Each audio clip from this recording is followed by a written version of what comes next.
Dari tanah bumbu kita ke tanah laut. Sebagai antisipasi menghadapi keadaan darurat musibah kebakaran, petugas dan warga binaan rumah tahanan kelas 2B Plehari Tanah Laut ikuti pelatihan pemadaman api sebelum membesar. Selain itu mereka juga dibekali dengan proses evakuasi saat terjadi musibah kebakaran. Puluhan petugas dan warga binaan rutan kelas 2B Plehari secara bergantian menggunakan alat pemadam tradisional dari karung goni dan apar saat mengikuti pelatihan pemadaman kebakaran di Aula Pengayoman Rutan Plehari pekan kemarin. Pelatihan menghadapi keadaan darurat saat terjadi kebakaran ini bertujuan agar petugas dan warga binaan dapat melakukan tindakan awal sebelum kebakaran lebih besar dengan memanfaatkan peralatan yang ada di sekitar. Selain itu, pada kegiatan ini juga dilakukan uji coba penggunaan alat pemadam kebakaran Fireblock yang mengeluarkan busa saat terjadi kebakaran.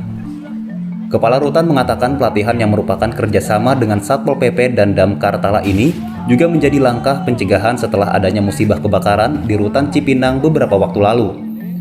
Ya, ini salah satu langkah pencegahan setelah adanya kejadian kebakaran di Rutan Cipinang. Nah, itu merupakan tindak lanjut dari arahan daripada Bapak Dirjen Pas kepada UPT di daerah termasuk yaitu di Rutan Plehari. Selain diberi materi tata cara pengendalian kebakaran dan pencegahan untuk gedung dan pemukiman serta cara menggunakan alat pemadam tradisional, para peserta juga dibekali dengan proses evakuasi saat terjadi musibah kebakaran.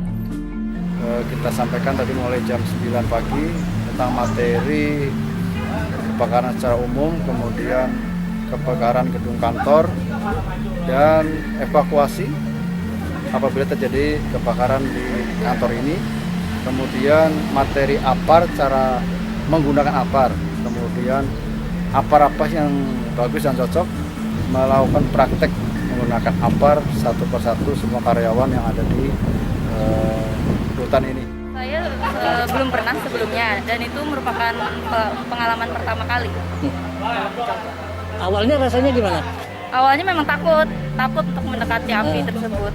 Tapi setelah melihat peragaan dari para dinas damkar, pelan-pelan jadi berani.